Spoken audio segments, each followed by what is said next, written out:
మహాగణాధిపతియే నమః. సదాశివసమారంభాం శంకరాచార్యమధ్యమాం అస్మదాచార్యపర్యంతం వందే గురుపరంపరాం. శ్రీమాత్రే నమః. ప్రేక్షకులందరికీ స్వాగతం.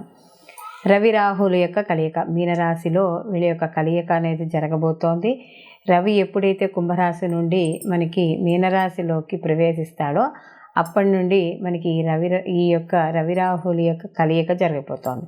మనకి జ్యోతిష శాస్త్ర ప్రకారం కానీ చూసుకుంటే రవి మనకి ప్రకాశించే గ్రహం, మనకి కనిపించే గ్రహం, ప్రత్యక్ష భగవానుడిగా చెప్పడం అనేది జరుగుతుంది.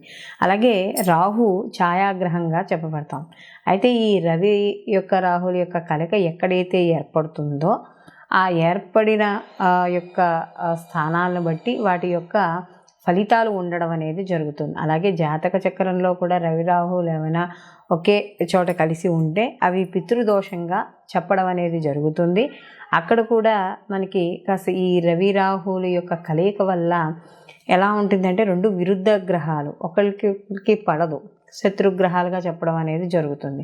అందులోనూ ఎప్పుడైతే రవి రాహువులు ఒకే చోట చేరతారో రవి బలాన్నంతా కూడా రాహు తీసుకోవడం అనేది జరుగుతుంది. కాబట్టి అక్కడ రవి శుభస్థానంలో ఉన్న ఆయన ఇచ్చే ఫలితాలు అంత అంటే 100% ఆయన శుభ ఫలితాలను ఇవ్వడానికి ఆస్కారం అనేది ఉండదు.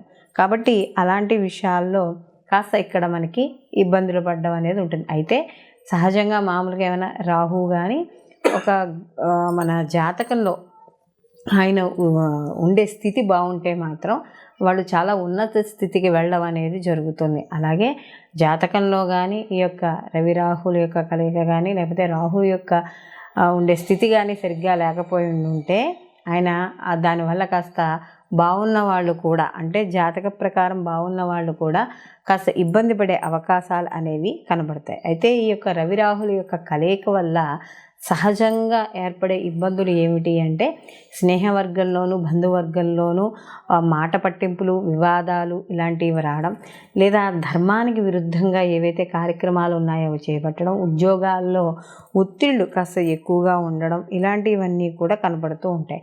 అలాగే మనకి రాహు మాయాకారకుడు. అలాగే ఇక్కడ మనకి జూదరి, ధర్మబద్ధమైన కార్యక్రమాలు ఏమున్నాయో దానికి వ్యతిరేకంగా ఉండేవాడు, ఇలాంటివన్నీ కూడా అంటే మనకి బ్లాక్ మ్యాజిక్ ఇలాంటివి చెప్తూ ఉంటాం కదా, వీటన్నింటికీ కూడా ఈ యొక్క రాహు కారకుడుగా చెప్పడం అనేది జరుగుతుంది. కాబట్టి అలాంటి రాహు అలాగే ఈ రవి ఇద్దరూ కలిసి ఉండడం వల్ల ఈ ప్రస్తుతం ఉన్న గోచార ప్రకారం కానీ చేసుకుంటే కొంత అంటే దీంట్లో ఉన్న ఉండే స్థానాన్ని బట్టి, భావాన్ని బట్టి కొంతమందికి అనుకూలమైన ఫలితాలు అవి కూడా చాలా తక్కువగా ఉండడం, ప్రతికూల ఫలితాలు కాస్త ఉండడం, ఈ రెండూ కూడా ఉండడం అనేది జరుగుతుంది. అలాగే ఇక్కడ రవి రాహువులు ఎప్పుడైతే ఒక రాశిలో కలిసి ఉంటారో జన్మతః అది పితృదోషంగా పరిగణించడం అనేది జరుగుతుంది.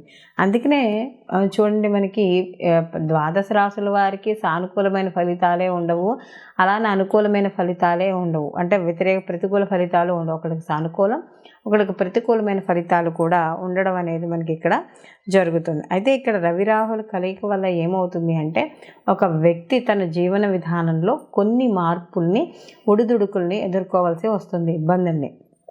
అవి కాస్త వృత్తిలో కావచ్చు, వ్యాపారంలో కావచ్చు, లేకపోతే మనకి ఏదైనా వాళ్ళు చేసే అండ్ ఆన్లైన్ బిజినెస్ ఏవైనా సరే వాళ్ళు బిజినెస్ రూపంలో కావచ్చు కొంత ఇబ్బంది పడడం, లేదా కుటుంబంలో ఇబ్బంది పడడం, ఇలాంటివన్నీ కూడా ఉంటాయి. కాబట్టి కాస్త సాధ్యమైనంత వరకు వివాదాలకి వాటికి దూరంగా ఉండడం అనేది ఎంతో ముఖ్యంగా చెప్పుకోవడం అనేది జరుగుతుంది. దీంతో పాటుగా ఈ రవి రాహులు ఉన్న స్థానాలను బట్టి కూడా కాస్త ఎలా అంటే భార్యాభర్తల విషయాల్లో కావచ్చు, ఇలాంటి విషయాల్లో కూడా ఇబ్బంది పడే సూచనలు, మనస్పర్ధలు, సంఘర్షణలు ఇలాంటివి కూడా ఇక్కడ మనకి ఏర్పడడం అనేది జరుగుతుంది. అయితే ఇక్కడ మనకి ముఖ్యంగా చూసుకోవాల్సింది రవి ఈ ప్రభుత్వ రంగాల్లో పనిచేసే వాళ్ళకి, government, state government, central government, రాజకీయము ఇలాంటి వాటికి అన్నిటికీ కూడా మనం ఈ యొక్క రవిని మనం చెప్పడం అనేది జరుగుతుంది. ఎందుకంటే తండ్రి, ఆత్మకారకుడు, ఇవంతా కూడా మనం రవికి చెప్పడం. అలాగే ముఖ్యంగా ఈ యొక్క పోలీస్ శాఖకు సంబంధించింది, సైబర్ సెక్యూరిటీస్, రాజకీయము ఇలాంటి వాటికి మనం ఇందాక చెప్పుకున్నట్టుగా ఇవన్నీ రవి కారకత్వాలుగా చెప్పుకున్నప్పుడు పట్టుదల, ఒక దర్పము, అంటే ఒక రాజు కదా, సో ఆ వేతే లక్షణాలు, రాజుకి ఏ విధ లక్షణాలు ఉంటాయి అవన్నీ కూడా రవికి ఉండడం అనేది జరుగుతుంది. అలాగే రాహువు కూడా మనం చెప్పుకున్నట్టుగా భ్రమకారకుడు. అలాగే ప్రతిదీ కూడా మనని ఊహించుకునేటట్టు, ఊహాలోకాల్లో విహరింపజేసేటట్టు చేస్తాడు. అలాగే మనకి ఈ యొక్క విదేశీయానము అంటే దూర ప్రాంతాలకు ప్రయాణాలు ఇలాంటివన్నీ కూడా రాహు సూచించడం అనేది జరుగుతుంది. కాబట్టి ఇక్కడ మొత్తం మీద ఈ రవి రాహుల యొక్క కలయిక వల్ల ద్వాదశ రాశుల వారికి కూడా మనకి ఎటువంటి ఫలితాలు ఉంటాయి, ఏమిటి అలా అనే విషయాన్ని మనం ఇప్పుడు తెలుసుకుందాం. మీనరాశి. మీనరాశిలోకి పూర్వభద్ర 4వ పాదము, ఉత్తరాభద్ర 1, 2, 3, 4 పాదాలు, అలాగే రేవతి 1, 2, 3, 4 పాదాలు మనకి మీనరాశిలోకి రావడం అనేది జరుగుతుంది. మీనరాశికి రాశ్యాధిపతి వచ్చి గురువు.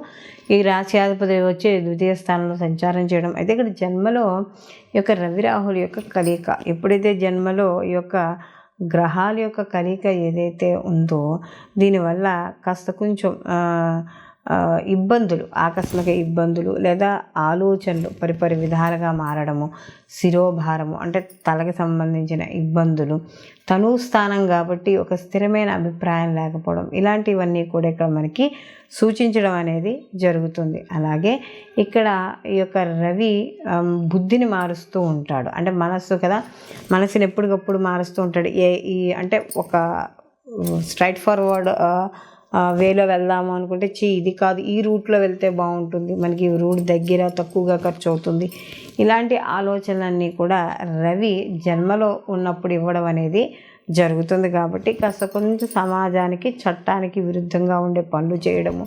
అందులో ఇక్కడ ఈ రవి తన శక్తిని రాహు ద్వారా కోల్పోతాడు. కాబట్టి కాస్త కొంత అంటే ఒక పీరియడ్ ఆఫ్ టైం కొంత ఆయన తన శక్తిని కోల్పోతూ ఉంటాడు. కాబట్టి ఆ సమయంలో ఏవైతే పనులు, పర్సనల్ పనులు ఉన్నా అవి చేసుకోవడం ద్వారా అవి ఆలస్యం అవ్వడం, అంటే మీరు సొంతంగా ఏదైతే పనులు మొదలు పెడుతున్నారో వాటిల్లో కొంచెం ఉండడం, ప్రతిదానికి కూడా హీటెడ్ ఆర్గ్యుమెంట్స్ జరగడం ఇంట్లోనూ, ఇలాంటివన్నీ కూడా జరిగే అవకాశం అనేది ఇక్కడ కనబడుతుంది. కాబట్టి ఇక్కడ ఈ మీనరాశి వాళ్ళు కూడా ఆరోగ్య విషయాల్లోనూ, కుటుంబంలో పెద్దవాళ్ళతో మాట్లాడేటప్పుడు ఇలాంటి విషయాల్లో కాస్త జాగ్రత్తగా ఉంటే మిగతా వాటిల్లో వీళ్ళకి అనుకూలంగా ఉండడం అనేది జరుగుతోంది.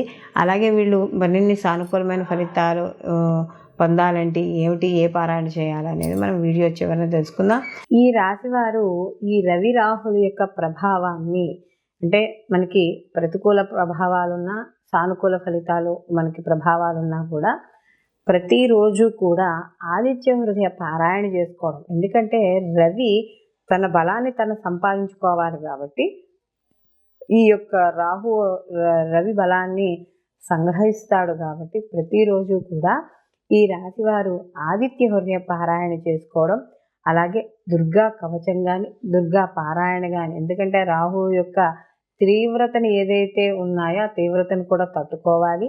సానుకూల ఫలితాలు ఉన్నా కూడా మనకి ఇక్కడ మరింత సానుకూలంగా రావడానికి నిత్యము అమ్మవారి యొక్క ఆరాధన, అలాగే సూర్య నమస్కారాలు, ఆదిత్య హృదయ పారాయణ, ఇవన్నీ కూడా ఈ రాశివారు ప్రతిరోజు తప్పకుండా చేసుకోవాలి. అలాగే సూర్యభగవానికి సంబంధించిన ద్వాదశ నామాలు చదువుకున్నా, అలాగే ఆదివారాలు ఈ ఏదైతే పీరియడ్ ఆఫ్ టైం ఉందో ఈ పీరియడ్ ఆఫ్ టైంలో మనకి ఈ యొక్క రవికి సంబంధించిన ఏదైనా కవచాన్ని పారాయణ చేసుకోవడం, లేదా సూర్యాష్టకం పారాయణ చేసుకోవడం, ఏదైనా చేసుకోవచ్చు. అలాగే ఆదివారం రోజు నియమాలు, అంటే సూర్యోదయానికి పూర్వమే లేవడం, అలాగే ఈరోజు తలంటుకోకుండా ఉత్తి చన్నీళ్లతో తలారా స్నానం చేయడం, ఆదివారం రోజు మాంసము మద్యము సేవించకుండా ఉండడం, ఈ యొక్క గోధుమలు నానబెట్టి గోవుకి తినిపించడం, రాహుకాలంలో వెళ్ళి ఆదివారం నాడు రాహుకాలంలో 4:30 to 6 మధ్య రాహుకాలం ఉంటుంది. కాబట్టి ఈ రాహుకాలంలో ఈ గోధుమలు కాస్త ఆవుకు తినిపించడం, ఇలాంటివి చేయడం ద్వారా ఈ రవి రాహుల కలయిక ఇక్కడ ఏదైతే ఉందో దాని నుండి వచ్చే ఫలితాలు, అంటే వ్యతిరేక ఫలితాలు ఏమైనా ఉంటే అవన్నీ కూడా కాస్త తగ్గుముఖం పట్టడం అనేది జరుగుతుంది. సర్వే జనా సుఖినో భవంతు, లోకా సంస్థ సుఖినో భవంతు.